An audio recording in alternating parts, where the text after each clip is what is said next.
Assalamualaikum warahmatullahi wabarakatuh. Dalam kesempatan kali ini, kami kelompok 5 akan membahas tentang permasalahan dalam pendidikan. Saya Siti Hadijah akan menjelaskan tentang apa itu pendidikan. Nah, pendidikan adalah usaha sadar dan sistematis untuk mencapai taraf hidup atau kemajuan yang lebih baik. Menurut Ki Hajar Dewantara, pendidikan yaitu tuntutan dalam hidup tumbuhnya anak-anak yang bermaksud menuntun segala kekuatan kodrati pada anak-anak itu supaya mereka sebagai manusia dan anggota masyarakat mampu menggapai kesempatan dan kebahagiaan setinggi-tingginya. Pendidikan sendiri tidak luput dari permasalahan-permasalahan yang selalu muncul. Nah, mari kita bahas apa-apa saja permasalahan dalam pendidikan serta solusi terhadap permasalahan pendidikan tersebut. Saya Sastra Pratiwi, permasalahan pokok pendidikan di Indonesia. Pembangunan sistem pendidikan tidak mempunyai arti apa-apa jika tidak sinkron dengan pembangunan nasional.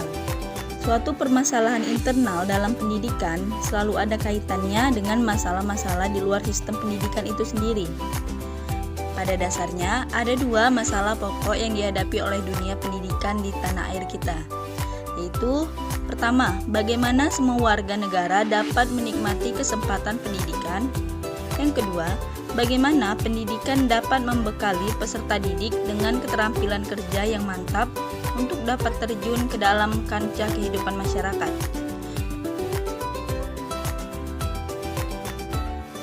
Saya Tetes Mia akan menjelaskan jenis-jenis permasalahan pokok pendidikan. Pertama, masalah pemerataan pendidikan.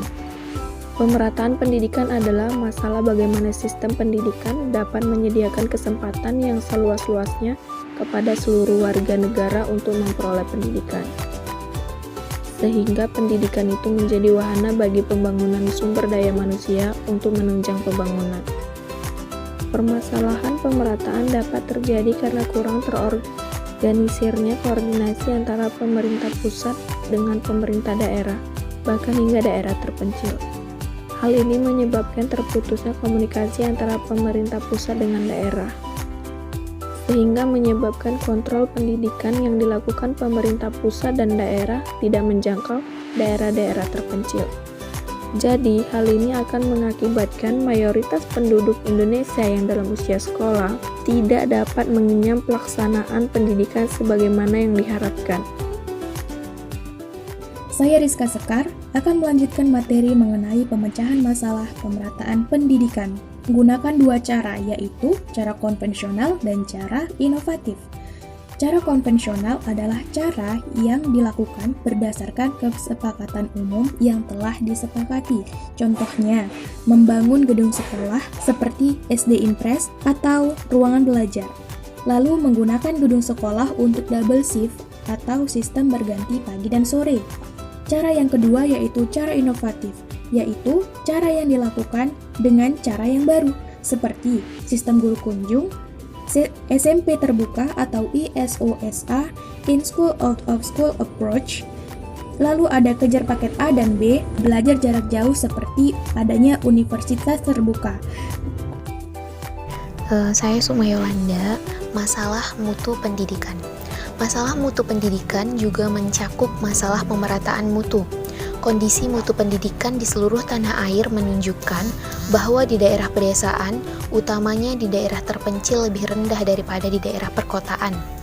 Acuan usaha pemerataan mutu pendidikan bermaksud agar sistem pendidikan, khususnya sistem persekolahan dengan segala jenis dan jenjangnya, di seluruh pelosok tanah air, kota atau desa mengalami peningkatan mutu pendidikan sesuai dengan situasi dan kondisinya masing-masing. Selanjutnya, pemecahan masalah mutu pendidikan. A. Menyeleksi lebih rasional terhadap masukan mentah untuk SLTA dan PT. B. Pengembangan kemampuan tenaga kependidikan melalui studi lanjut. C. Penyempurnaan kurikulum. D. Pengembangan prasarana yang menciptakan lingkungan yang tentram untuk pelajar. E. Penyempurnaan sarana belajar.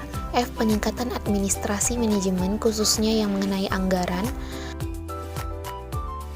Saya Yulesia Fitri B. Di sini saya akan menjelaskan masalah efisiensi pendidikan. Masalah efisiensi pendidikan mempersoalkan bagaimana suatu sistem pendidikan menggunakan sumber daya yang ada untuk mencapai tujuan pendidikan. Jika penggunaannya hemat dan tepat sasaran, dikatakan efisiensinya tinggi, sedangkan jika terjadi sebaliknya, efisiensinya berarti rendah. Beberapa masalah efisiensi pendidikan yang penting adalah: yang pertama, bagaimana tenaga pendidik difungsikan; yang kedua, bagaimana prasarana dan sarana pendidikan digunakan; yang ketiga, bagaimana pendidikan diselenggarakan; dan yang keempat, masalah efisiensi dalam memfungsikan tenaga. Nama saya Raudatul Jannah. Selanjutnya adalah masalah relevansi pendidikan. Masalah relevansi adalah masalah yang timbul karena tidak sesuainya sistem pendidikan dengan keperluan pembangunan nasional. Masalah relevansi terlihat dari banyaknya lulusan dari satuan pendidikan tertentu yang tidak siap secara kemampuan kognitif dan teknikal untuk melanjutkan ke satuan pendidikan di atasnya. Selanjutnya adalah faktor-faktor yang mempengaruhi berkembangnya masalah pendidikan. Pertama, perkembangan iptek dan seni. Kedua, laju pertumbuhan penduduk. Ketiga, aspirasi masyarakat. Dan yang keempat, keterbelakangan budaya dan sarana kehidupan.